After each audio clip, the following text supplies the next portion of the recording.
Magandang umaga sa inyong lahat. Samahan po ninyo ako, mangunguha po tayo ng gabi. Gabi pang ulam natin ngayong umagang ito. Araw po ng Miyerkules. Ayan. Dahil wala po tayong pamalengke, dito na lang po tayo kukuha sa ating mga tanim. Sabi nga nila, pag may tanim, may aanihin. Yan, diba?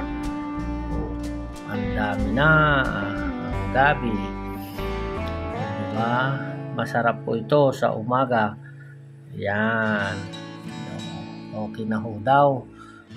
At atin ang babalatan. Babalatan na po natin ang gabi. Gabi sa umaga. Wow, mayroon tayong nakitang uod. May uod pala May uod pala guys. May uod pala ang dahon ng gabi. Mabutit nakita natin. Siya pala ang kumakain sa dahon ng gabi. Di ba? Wow, ang cute naman. Ang cute naman ng uod. Di ba? Yan ata yung uod na nagiging butterfly. Yan sinasabi nilang butterfly. Galing kakatuwa. Yan, balatan na po natin ang ating kinuhang gabi at atin ang iluluto. Yan po guys ang ating gabi na nakuha. Yan po guys na gabi ay medyo madagta. Madagta po siya guys. Madagta. Yung gabi po na yan ay tinatanim po namin para hindi po siya makati. Yung gabi po kasi na kukuha doon sa mga ilog-ilog, hindi natin alam na makati pala yun. Pero itong tanim na ito ay hindi po ito makati. Kahit anong gawin mo ay hindi siya makati. Yan. Diba? Yan, hiwa-hiwain muna natin guys para dadami. At katapos natin magbalat ng gabi ay magbabalat na rin tayo ng niyog. Yung niyog na yan ay yan ang gagamitin natin panggata. Panggata po natin guys. So, hulaan po ninyo guys kung anong luto po ito. Diba guys? At huwag niyo pong kalilimutan i-follow and subscribe Melchor Fronda Valdez. Yan. Diba? Ang galing niyang magbalat. Ingat lang po sa pagbabalat. Yung hindi po marunong magbalat ay huwag po ninyong gagayahin. Huwag niyo pong gagayahin pag hindi po kayo marunong magbalat kasi baka mamaya masugat po kayo. Yan. Yan po guys. Diba? Ang galing naman. Pagbabalat. Ang pagbabalat ni Melchor Fronda. Ayan po guys. Tapos na po ang kanyang pagbabalat. At ating na pong kakadkarin. Kakadkarin na po natin ang ating niyog. Yun kinakadkad na ang niyog. At atin ang niluluto. Magluluto na po tayo. Bago po tayo magluto ay ilagay muna tayo ng mantika. Isabay na po natin ang bawang. Lagay po natin ng bawang. Halu-haluin natin hanggang sa mag golden brown. Pag nag golden brown na po siya ay ilalagay na rin natin. Isusunod natin yung luya. Ang luya, susunod po natin. Ang luya, yan po guys ay susunod-sunod na lang ho. Iginigisa po natin. Diba? Masarap po yan sa almusal, laing. Pwedeng pang almusal, pwedeng pang tanghalian. Yan, lagay na po natin yung sibuyas guys. Diba? Wow, ang sarap naman ng niluluto ni Melchor. Baka naman masira na naman ang diet natin ito. Halu-haluin lang, halu-haluin. Pagtapos na po nating mahalo at siya po ay pwede na po siyang ilagay yung gabi. nag golden brown na po siya. Yan, lalagay na po natin ang gabi.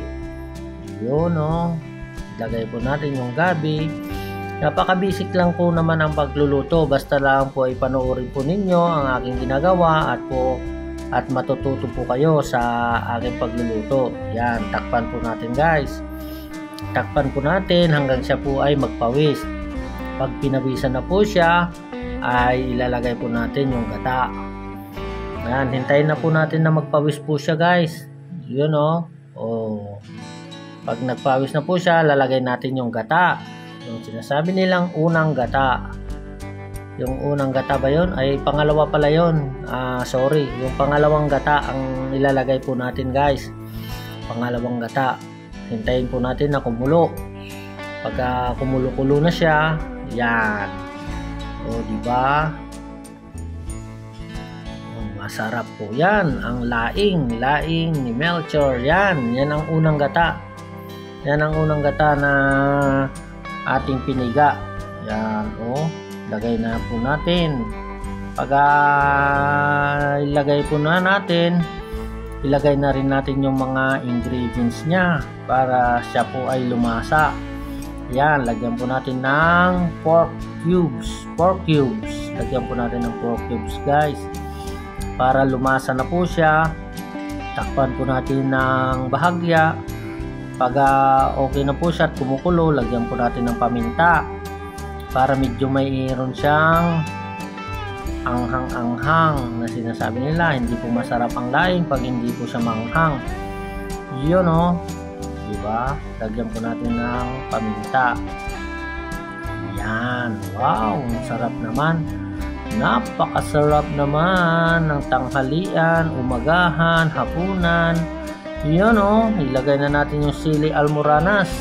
Yan ang siling almoranas para medyo talagang tatalabo ang kanyang anghang. Diba? Wala na pong halo-halong mga karne, nor cubes lang po guys. Lagyan na natin ng patis. Lagyan na po natin ng patis. Yun. Lagyan na ng patis. Tinitimpla na siya para sumipsip yung sarap. Sumipsip yung kanyang lasa. Yun kumukulo. At yan, lagyan po rin natin ng konting asin. Kasi medyo matabang siya dahil yung nilagay po natin na patis ay konti lang din. Diba? Kumukulo na siya. Takpan po natin hanggang sa ay patuyuin na natin konti. Yun wow, ang sarap naman. Titikman na natin ang ating niluluto. Bago natin tikman, huwag po ninyong kakalimutan i-like, share, and follow Melchor Fronda Valdez. Yun Thank you for watching. Wow, ang sarap. Ang sarap naman ng kanyang niluto. Ang sarap. Medyo hindi lang kita yung mukha ko kasi mababa po yung mababa po yung video. Wala kasi pong nagbibideo kundi ako lang mag-isa. Wow, sarap na sarap siya kumain Thank you for watching. Maraming salamat po sa inyong lahat. At huwag po kayong magsasawa, suportahan si Melchor Fronda Valdez. Yun talagang sarap na sarap siya kahit na wala ng kanin Wow, bye-bye!